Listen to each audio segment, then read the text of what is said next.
انسانی تاریخ میں کچھ قومیں ایسی گزری ہیں جنہیں اللہ تعالیٰ نے بے پناہ طاقت، دولت، جسمانی قوت اور شان و شوکت عطا فرمائی، مگر جب طاقت شکر کے بجائے غرور میں بدل جائے تو وہی نعمت انسان کے لیے ہلاکت بن جاتی ہے۔ قوم عاد بھی ایسی ہی ایک قوم تھی جو اپنی طاقت پر نازل تھی، اپنے خالق کو بھلا بیٹھی تھی اور انجام کار اللہ کے عذاب کا شکار ہوئی۔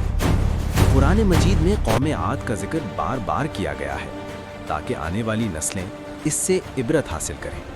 اللہ تعالیٰ فرماتا ہے، کیا تم نے نہیں دیکھا کہ تمہارے رب نے عاد کے ساتھ کیا کیا؟ ارم، بلند ستونوں والی قوم، جن جیسی دنیا میں کوئی اور پیدا نہ کی گئی تھی۔ قوم عاد حضرت نوح علیہ السلام کے بیٹے سام کی نسل سے تھی۔ ان کا نسب عاد بن اوس بن ارم بن سام بن نوح علیہ السلام بتایا جاتا ہے۔ یہ قوم طوفان نوح کے بعد دنیا کی ابتدائی طاقتور قوموں میں شمار ہوئی تھی۔ انہوں نے عرب کے جنوبی علاقوں میں سکونت اختیار کی، جسے قرآن نے الاحقاف کہا ہے، یعنی ریت کے بلند ٹیلے۔ یہ علاقہ موجودہ یمن، عمان اور سعودی عرب کے درمیان واقع تھا۔ قرآن میں فرمایا گیا، اور عاد وہ لوگ تھے جنہوں نے زمین میں ناحق تکبر کیا۔ اللہ تعالیٰ نے قوم عاد کو غیر معمولی جسمانی طاقت عطا کی تھی۔ وہ قداور، طاقتور اور جنگجو تھے۔ ان کے جسم مضبوط، قد لمبے اور بازو طاقتور تھے۔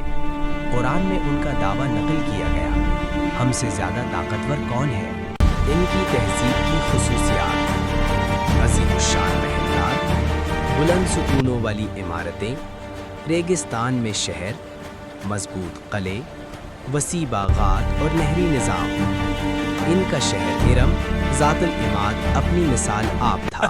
قوم عاد کا سب سے بڑا گناہ تکبر۔ قوم عاد نے اللہ کی نعمتوں پر شکر ادا کرنے کے بجائے غرور اختیار کیا، بت پرستی شروع کی، اللہ کے پیغام کو جھٹلایا، طاقت کو سب کچھ سمجھ لیا۔ اللہ فرماتا ہے، انہوں نے اپنے رب کی آیات کا انکار کیا، اس کے رسولوں کی نافرمانی کی اور ہر سرکش جابر کی پیروی کی۔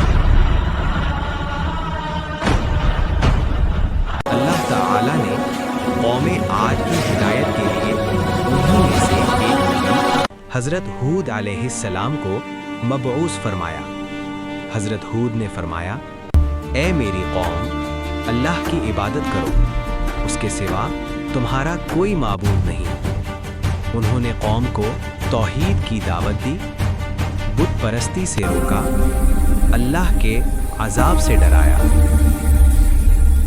قوم عاد نے حضرت ہود علیہ السلام کی دعوت کو قبول کرنے کے بجائے مذاق اڑایا، انہیں جھوٹا کہا، پاگل قرار دیا، دھمکیاں دی۔ وہ بولے، کیا تم ہمیں اس لیے آئے ہو کہ ہم ایک اللہ کی عبادت کریں اور اپنے باپ دادا کے معبودوں کو چھوڑ دیں؟